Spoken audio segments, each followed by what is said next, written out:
Tout a commencé un lundi matin durant le cours de français. Sur beaucoup de visages, la lassitude du week-end paraissait.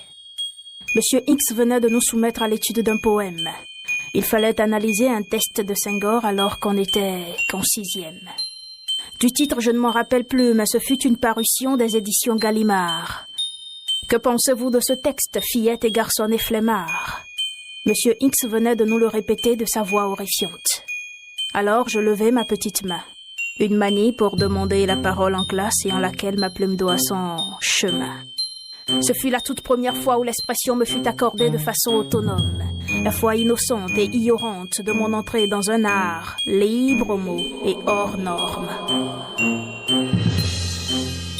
Monsieur le juge, au fond, j'ai toujours aimé écrire. Pas étonnant qu'aujourd'hui, je slame à plaisir.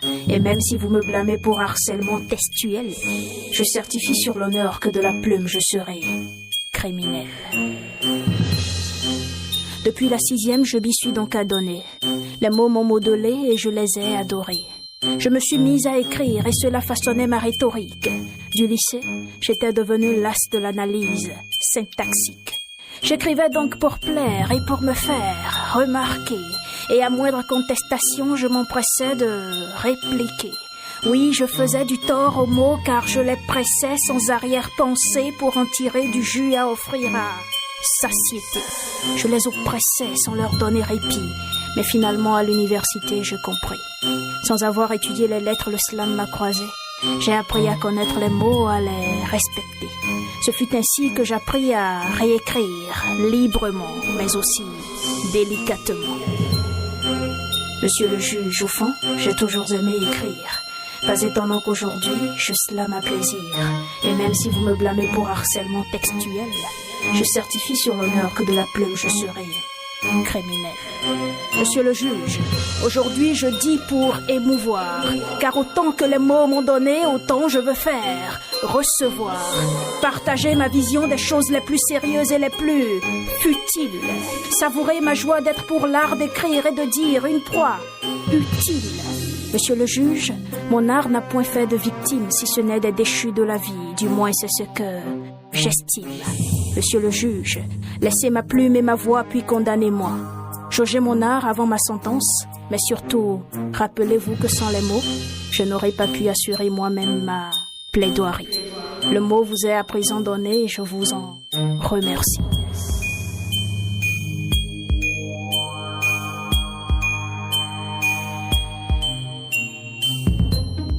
Monsieur le juge, au fond, j'ai toujours aimé écrire.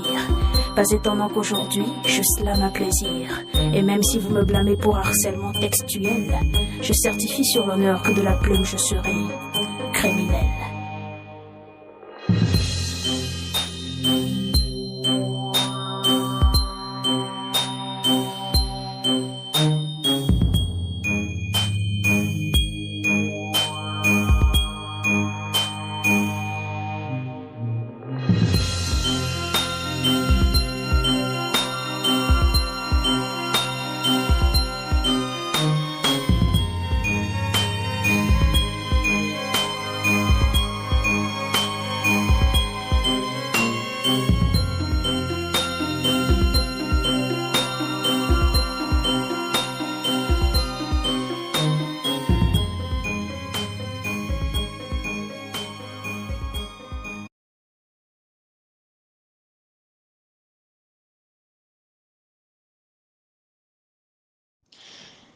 Il paraît que les bêtises se font souvent dans l'obscurité. Mais attention, la nuit ne nuit jamais aux poètes, c'est un fait. Car c'est sous la lumière de l'abri que les mots dévoilent leur beauté, et c'est de l'accalmie des ténèbres que les démos produisent en effet. Moi, la nuit, je m'endors souvent la plume en état de veille, juste par précaution de ne laisser le mot se faufiler dans mes rêves. Parce qu'il est bien rare de sauter sur ses songes au réveil, parce que pour le poète, le vers vrai vit dans les mots qui l'éveillent. J'ai donc décidé d'infliger à ma plume la peine de l'insomnie, et à force de l'y contraindre, elle est devenue une véritable bête de nuit. On aurait dit qu'à chaque lune, elle redevient étrangère et nouvelle. Mesdames et messieurs, depuis ma rencontre avec elle, je ne vis que des plumes de miel. Si un jour je t'ai mêlé au dire de la mélodie de mes mots et que tu t'es plu dans la cadence du son de mon stylo, alors sache que le vers s'est fait vœu de ne voir la nuit dormir et que tout poète vit aux dépens de la plume qu'il manie. Je ne jalouse point le jour, mais je le préfère quand il s'endort, car la nuit tous les mots sont nus et s'adorent. Même les parfaits antonymes se frottent le sens. Qui a dit que les mots opposés ne s'attirent pas des sens? C'est la loi de l'absence présente du jour dans la nuit. Pour le poète, c'est sous la lune que sa plume luit. J'avertis, c'est un principe peint par ma personne et peut-être à relativiser. Mais sous le regard des étoiles, moi, ma plume sort souvent des vers d'authenticité.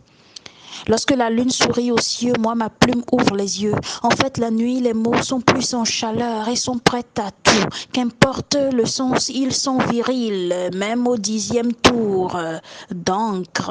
Ça, c'est ma plume et ses délires de jouissance. Comment ne pas l'adorer quand elle sème si belle semence? Si un jour je t'ai mêlé au dire de la mélodie de mes mots et que tu t'es plu dans la cadence du son de mon stylo, alors sache que le vers s'est fait vœu de ne voir la nuit dormir et que tout poète vit aux dépens de la plume qu'il manie. La nuit, ma plume a le monopole de la parole. Quand elle pose un mot, moi je perds le contrôle. C'est elle qui mène le débit du débat du début et de bout en bout. Moi je n'ai rien à lui dire, je n'ai qu'à la tenir jusqu'au bout. Il m'arrive quelquefois de lui tenir tête sur l'écriture d'un vers, mais là encore la dernière tournure lui revient, car elle pond et je danse. Elle écrit sous la lune ce que moi je crie sous le soleil. J'ai une plume allergique au deuil, même sous elle, le mot mort vit. Et je sais que si un jour ma voix s'éteignait, à l'humanité ma plume tiendra toujours compagnie. Si un jour je t'ai mêlé au dire de la mélodie de mes mots et que tu t'es plu dans la cadence du son de mon stylo, alors sache que le vers s'est fait vœu de ne voir la nuit dormir et que tout poète vit aux dépens de la plume qu'il manie. Merci.